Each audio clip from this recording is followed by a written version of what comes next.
So almost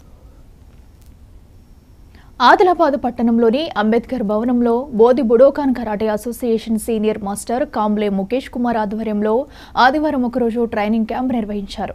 ఇందులో భాగంగా విద్యార్థులకు బ్లాక్ బెల్ట్ గ్రేడింగ్ టెస్ట్ చేపట్టారు. ఈ కార్యక్రమానికి Budokan international grand master Hanumantharao హాజరయ్యారు. క్యాంపునకు 200 మంది విద్యార్థులు తరలిరాగా అందులో మహారాష్ట్ర యవత్మాల్ నుంచి 60 మంది హాజరయ్యారు. 40 మందికి బ్లాక్ బెల్ట్ గ్రేడింగ్ నిర్వహించగా వారిలో 17 మంది బ్లాక్ బెల్ట్ సాధించారు. అనంతరం వారికి సర్టిఫికెట్లు అందజేసి అభినందించారు.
కరాటే ఎప్పుడైతే ఒలింపిక్స్లోకి వచ్చిందో అప్పటి నుంచి బుడోకాన్ని బాగా మంచి వృద్ధిలోకి తీసుకురావాలి, బాగా నేర్పించాలనే ఉద్దేశంతో బుడోకాన్ కరాటేని చేయడం.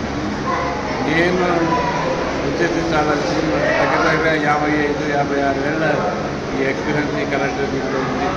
అటు పోలీస్ డిపార్ట్మెంట్ కానివ్వండి, అంటే 2 రాష్ట్రాల తెలుగు డెవలప్మెంట్ చేస్తూ వచ్చాను. ఎస్పెషల్లీ నేను చెప్పబోయేది ఏంటంటే ఈ ఆదిలాబాద్ డిస్ట్రిక్ట్ అనేది చాలా నెగ్లెక్ట్ చేసినటువంటి డిస్ట్రిక్ట్ అనమాట. ఈ కరాటే పుట్టినప్పటి కూడా ఎవరు ఇక్కడికి రావడానికి సరిగా ఇష్టపడేవారు కాదు. కానీ అప్పట్లో ఇక్కడికి రావడానికి ఫెసిలిటీస్ కూడా లేదు. అలాగే ఇప్పుడేమైందంటే ఈ మధ్య కాలంలో కొంతమంది ఇన్స్ట్రక్టర్స్ అంతా బుడోకాన్ నేర్చుకొని బయటికి రావడం, ఈ చిన్న పిల్లలందరికీ ఆడపిల్లలకి వీళ్ళందరూ కూడా మేము నేర్చుకుంటాము, మేము సాధన చేస్తాము అనే ఉద్దేశంతో బయటికి రావడం. ఈ కాలంలో అంటే దేశంలో ఏ మూల నుంచైనా సరే ఇక్కడ ఆదిలాబాద్కి రావడానికి ఫెసిలిటీస్ దొరకదు. కరాటే ఎప్పుడైతే ఒలింపిక్స్లోకి వచ్చిందో అప్పటి నుంచి బుడోకాన్ని బాగా మంచి